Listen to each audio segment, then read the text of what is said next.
Hello YouTube, this is SenZei here with a Logic Pro X tutorial.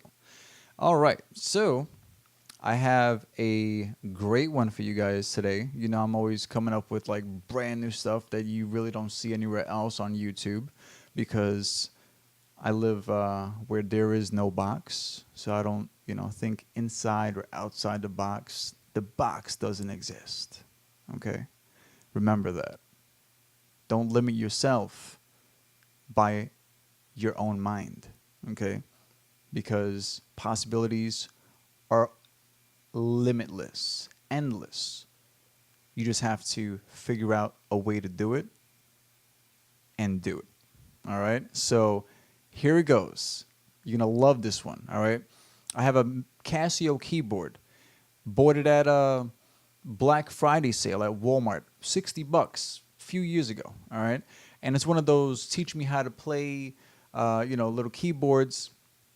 And basically, it only outputs on one MIDI channel. It doesn't do anything but teach you how to play, but it is a basic MIDI keyboard. So I can connect it to the computer, but I'm not going to get much functionality out of it aside from just the keys, okay? Now, velocity and all of that, of course, I'm not going to have control of that. I can always go into the environment window and just create, maybe a transformer with a random value for the velocity value, okay? And just connect that to, this setup. So I'll explain how to do that in another video.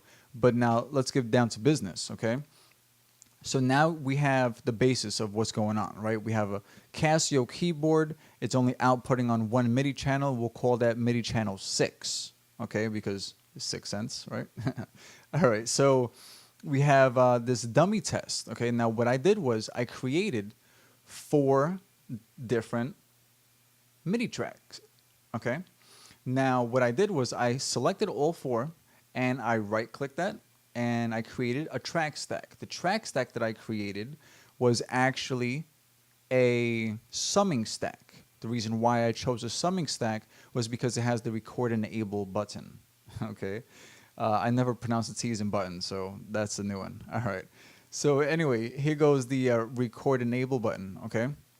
Now, normally, okay, I have an Axiom 61 keyboard, all right? Now, the Axiom 61 keyboard works something like this. It has 4 different zones, okay? So I can actually split up the keys and each zone will output on a different MIDI channel. In essence, I can put a different MIDI channel, on a different instrument track and control 4 different instruments by record enabling all 4 of those, okay? So that works beautifully, but I wanted that same functionality with the Casio keyboard. So this is how you do it. You create 4 different tracks. You set them up, obviously, to all the same MIDI channel because it's only outputting on one, right? We create that track stack, and it's called a summing stack, all right? So choose that one.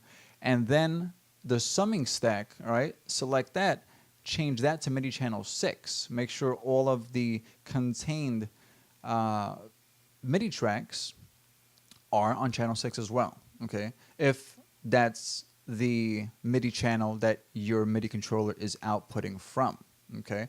So now, this is what I did. I basically took the first track and I set the key limit to C1 to B1, okay? So that's just 1 octave. Here's another octave, C2 to B2, another octave, C3 to B3, and another octave, C4 to G8. Well, that's basically the rest of the octaves, but that's that, okay?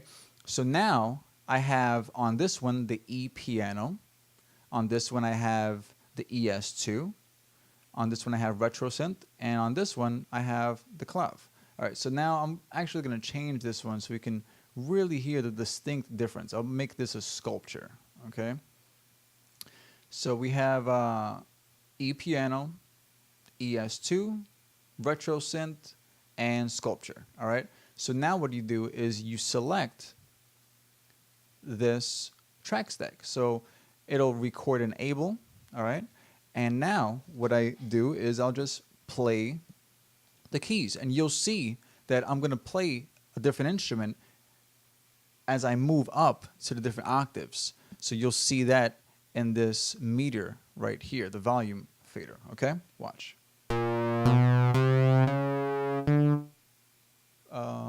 Wait, let's see. Oh, okay, I had it up an octave, so here goes.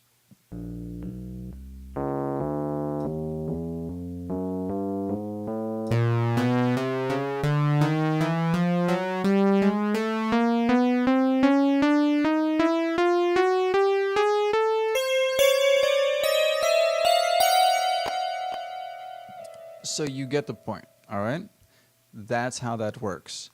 So as I went up exactly how I set it up here, I don't have to record enable none of these. I just record enabled the master track stack that contains all 4 tracks, and that's it. Now, say for instance, you wanted the, maybe the sculpture was a little bit high, right? So we want to transpose that down. We'll bring that down 2 octaves, okay? So now when I bring that here, let me do the same thing over here, but bring that down 1 octave, all right? So now go back to the track stack, and I'll do that again.